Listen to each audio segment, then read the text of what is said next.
Antes de la era moderna como la conocemos, y quizás mucho tiempo antes de que se conociera este apellido, la familia Rockefeller ha manejado y controlado casi todo, por no decir todo. Y hoy en día, aunque su nombre no se escucha en los medios a diario, ellos siguen manejando gran parte del sistema, en las sombras. Hoy en Historias y Misterios, revelaremos algunos de los secretos ocultos de la familia Rockefeller. La familia Rockefeller es uno de los 13 linajes que gobiernan el mundo desde la sombra. Y aunque su procedencia se remonta a la región de Renania en Alemania, sus orígenes provienen de una línea de judíos sefarditas. John Rockefeller fue el responsable del alzamiento del gran imperio de la familia. Iniciado a finales del siglo XIX, basado en extorsiones y otras prácticas deshonestas y criminales, consiguiendo que la Standard Oil se convirtiera en la empresa monopolizadora del petróleo en Estados Unidos y con los años llegaría a suministrar petróleo y sus derivados a más de 100 países, a través de 300 subsidiarias. Pero el negocio de los Rockefeller no se limitaría al petróleo, su actividad empresarial y banquera a nivel internacional hizo que la familia Rockefeller se enriqueciera aún más. No tuvo escrúpulos a la hora de financiar a ambos bandos en los grandes conflictos mundiales de 1914 y 1939, obteniendo un gran beneficio de las dos partes. Así que en la actualidad, su fortuna es imposible de calcular, ya que los registros relacionados con el patrimonio neto de la familia y de sus miembros están vetados, cerrados a cualquier tipo de investigación. No se verá nunca a ningún miembro de la familia Rockefeller, o cualquier otra familia de poder, en la lista Forbes de millonarios, porque sencillamente se las han arreglado para pasar desapercibidos. Bill Gates, Elon Musk o Jeff Bezos son solo monigotes que desvían la atención de estas familias a las que nadie pide responsabilidades porque parecen no existir. Se dice que John Rockefeller se especializó en operar a través de otros y actualmente la familia sigue en esta misma línea, teniendo en nómina agentes infiltrados en la competencia, en la política y en los medios de comunicación, incluyendo también el área de la energía, la religión y la educación. Al parecer durante mucho tiempo, la gente no se ha dado cuenta de lo poderosa que se ha hecho esta familia, que siempre ha aparentado luchar contra empresas rivales. Pero la verdad es que eran realmente de su propiedad. Su red de tentáculos pretendía abarcar absolutamente todo, y uno de los instrumentos que contribuyó a este fin fue la Fundación Rockefeller. Por un lado, ayudaría a poner en marcha la estrategia de lavado de imagen y del propio John Rockefeller, el que consideraban un despiadado tirano. Posiblemente en esa época, era el hombre más odiado de los Estados Unidos. Esto los llevó a contratar a Avi Lee, el publicista más prestigioso de entonces, y gracias a él, Rockefeller consiguió aparentar ser un filántropo que promueve el bienestar de la humanidad en todo el mundo, como así dice el lema de la fundación. Pero por otro lado, consiguió el control de una organización con reservas ilimitadas de dinero, tanto privado como estatal, para financiaciones a la carta. Según el criterio de una cúpula que tenía su propia agenda, la fundación se convirtió en un lugar libre de impuestos, donde se podían hacer operaciones de capital de compraventa, adquisición de bienes y valores, y todo ello sin pagar nada. Además, es un fondo que se multiplica indefinidamente, es decir, John Rockefeller regalaba dinero a las fundaciones y ONG que estaban bajo su control, y luego esas organizaciones gastaban el dinero de tal forma que aumentaban aún más el poder y las ganancias del imperio Rockefeller. Pero las actividades económicas de la fundación no solo están destinadas a preservar el imperio económico de la familia Rockefeller, también se busca un control social y político dentro de una agenda ya no tan secreta. Como vemos, las financiaciones de la Fundación Rockefeller abarcan muchos ámbitos, pero el largo historial de actuaciones demuestra que esas actividades no han sido para el bien común, ya que ha financiado programas de eugenesia y limpieza étnica por todo el mundo, entre otras actividades bastante cuestionables. De hecho, en 1932 la Fundación Rockefeller financió al Dr. Ernst Rudin, que se convirtió en el presidente de la Federación Mundial de Eugenesia. Pero lo más grave de todo es que la familia Rockefeller está metida de lleno en el gobierno de Estados Unidos desde comienzos del siglo XX y es de imaginar que también en otros países, que comparte con las demás familias de poder. El golpe de efecto más importante para controlar el gobierno de Estados Unidos fue la creación de la Reserva Federal, aprobada el 23 de diciembre de 1913, aprovechando la ausencia de la mayoría de los congresistas por las fiestas de Navidad. Por lo que la Reserva Federal acabó en manos de grupos de poder privados que imprimían dinero a su voluntad, haciendo préstamos al propio Estado y endeudando cada vez más a la población, consiguieron el control total sobre el dinero y de casi todos los políticos. Por lo que el gobierno acabó totalmente comprado. De hecho, agencias gubernamentales, como el FBI o la CIA, son algunos de los brazos ejecutores de la familia. La CIA fue creada y dirigida por un pariente de la familia Rockefeller, Allen Dulles, y la misma familia participó en la creación del FBI. Por esa razón, sus miembros son completamente intocables, porque controlan todos los ámbitos del gobierno, pueden cometer y de hecho cometen los mayores crímenes porque nadie tiene el poder de ir contra ellos. Para implementar aún más su despiadada agenda dentro de Estados Unidos e incluso extender su poder a nivel internacional, la familia Rockefeller creó el CFR, o Consejo de Relaciones, un grupo selecto, al que solo se accede por invitación. Y está integrado por los líderes más influyentes de las finanzas, política, derecho, comercio, medios de comunicación y miembros de otras importantes fundaciones. Durante décadas, los miembros de esta élite han ocupado puestos importantes en el Departamento de Estado, el Departamento de Defensa, Presidencia, Vicepresidencia, Secretaría de Estado, Congreso y en la Corte Judicial Suprema. Las fundaciones afiliadas a CFR son The Carnegie Foundation, The Ford Foundation, The Heritage Foundation y Rockefeller Brothers Foundation. Todas ellas financian muchos de los programas de la ONU, por lo que su presencia internacional está asegurada. El CFR y su programa solo tiene un objetivo: unir todas las naciones en una sola, creando así un único gobierno mundial. Es fácil imaginar quiénes tendrían el poder de controlarlo. Los Rockefeller han conseguido introducirse en los gobiernos de casi todos los países, incluyendo Rusia o China, donde tienen activos muy fuertes, con los que consiguen inclinar la balanza hacia un lado o hacia otro, según les convenga. ¿Acaso no es demasiado evidente que no importa nada quién ocupe la presidencia de un país, porque siempre estará al servicio de una agenda que no beneficia al pueblo? El sistema está completamente corrupto, porque el resultado de unas elecciones será el que ellos quieran.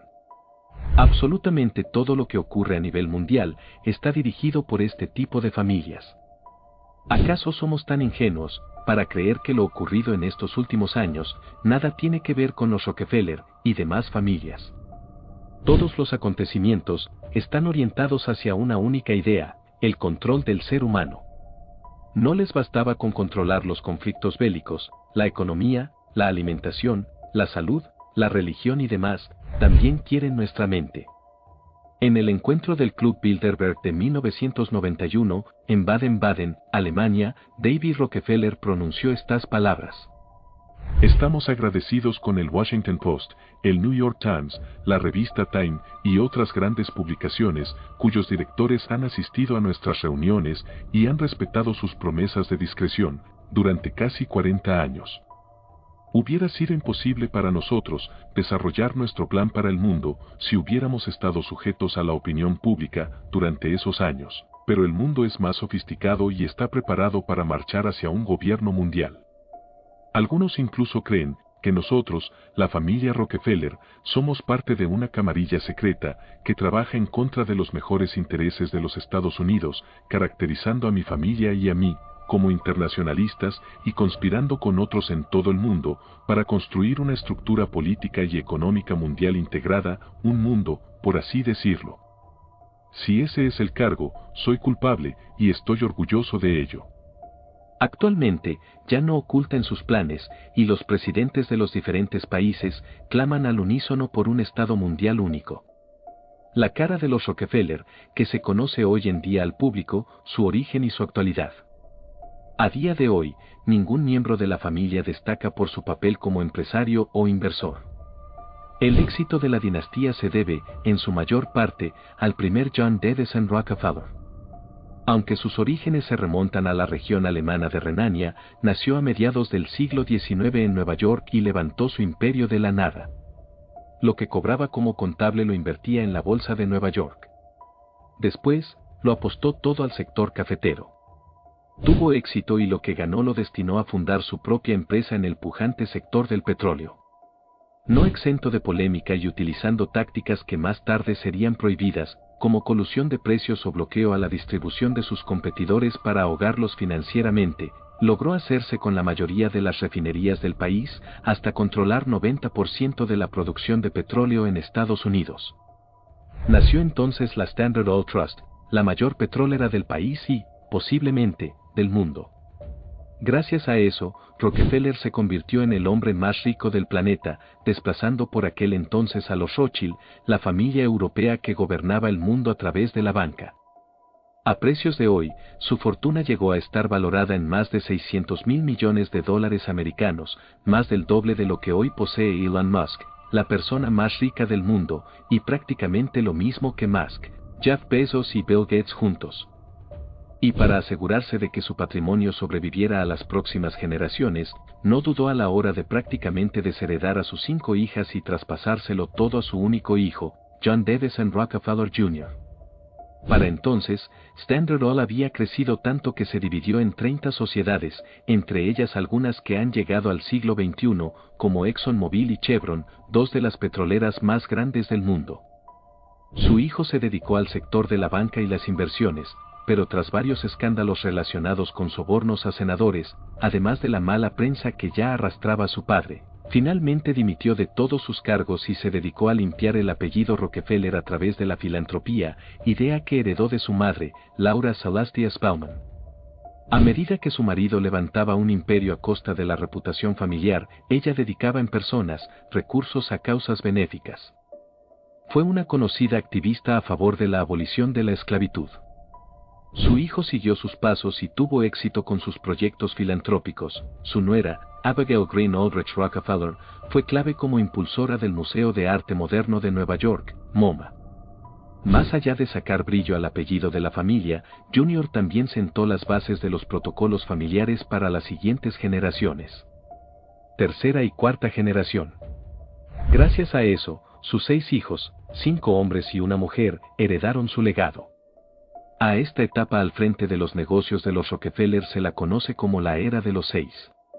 Aunque en este grupo había un John Davison Rockefeller III, quien realmente se convirtió en el patriarca fue Laurence, un genio de las finanzas que gestionó la fortuna familiar y, a través de la constitución de una gestora de capital riesgo, apostó por compañías como Apple o Intel. Mientras, su hermano Nelson ascendía hasta la vicepresidencia de Estados Unidos y Winthrop se convertía en gobernador de Arkansas. La tercera generación brilló con luz propia. David Rockefeller, fallecido en 2017, fue el último de los hermanos en fallecer. Además de presidir JP Morgan Chase, también se centró en mantener a salvo el legado familiar, organizando anualmente reuniones de todos los herederos, cada vez más desperdigados, pero siempre unidos a través de los fideicomisos. Pese a esta época dorada, y con semejante exposición pública, los Rockefeller volvieron a ser el centro de innumerables polémicas, salvo Abby Rockefeller, que se mantuvo alejada de los focos y se centró en diferentes proyectos benéficos. Especialmente convulsa, fue la vida de quien fuera vicepresidente de Estados Unidos, Nelson Rockefeller. Su popularidad tocó suelo tras ordenar al ejército que asaltara por la fuerza la prisión estatal de Attica, donde se había producido un motín. La acción costó la vida de varios de los rehenes. Pero la verdadera polémica llegó tras su muerte. La familia informó de que había sufrido un infarto mientras trabajaba, pero la verdad no tardó en salir a la luz, falleció mientras mantenía relaciones íntimas con su secretaria. Ante el temor a que se descubriera la relación, la joven de 27 años tardó mucho en alertar de lo sucedido y los servicios médicos no pudieron reanimar al político. Desde que la cuarta generación se hizo con las riendas de los fideicomisos, en la conocida como era de los primos, la familia ha optado, salvo excepciones, por una total opacidad y discreción que solo dejan de lado para abanderar causas benéficas. Los Rockefeller del siglo XXI no alardean de poder, solo hablan de filantropía. La última joya de la corona. desde gestoras de capital de riesgo hasta centros de investigación contra el cáncer. El apellido Rockefeller da nombre a institutos, escuelas, fundaciones, parques y jardines. Pero si hay un activo emblemático es el Centro Rockefeller, en torno al que se ha edificado la principal zona de negocios y oficinas de Nueva York. Ocupa 3 manzanas enteras entre la Quinta y la Sexta Avenida, epicentro comercial de la Gran Manzana, y cuenta con 19 edificios de uso comercial, incluyendo varios rascacielos. Promovido hace más de un siglo por los Rockefeller, invirtieron en su desarrollo a compañías como General Electric, NBC, HSBC, General Motors, JP Morgan Chase y evidentemente, las petroleras propiedad de la familia, como ExxonMobil y Chevron. Al igual que ha ocurrido con el resto de históricos de la dinastía, los Rockefeller ya no son dueños del complejo. El actual propietario es el magnate Jerry Spear, que lo adquirió en el año 2000 por $1.850 millones americanos. Bueno, o esto es lo que se cree. No participemos en la gran maquinaria globalista, dejemos de alimentarla con nuestro tiempo y esfuerzo, emprendamos acciones encaminadas a la creación de otros modelos, en los que se nos permita un desarrollo integral del ser humano. Hay que reclamar lo que se nos ha negado desde que nacimos, y nos pertenece por derecho natural, como seres vivientes de este planeta. Nuestra libertad. Sin dudas, vivimos tiempos de cambio, el engaño y la mentira han sido descubiertos y ya no tienen cabida en nuestra sociedad. Un grupo pequeño de personas mantienen el control y las riendas de este mundo, y no para el beneficio de la población mundial, sino para el beneficio de ellos mismos.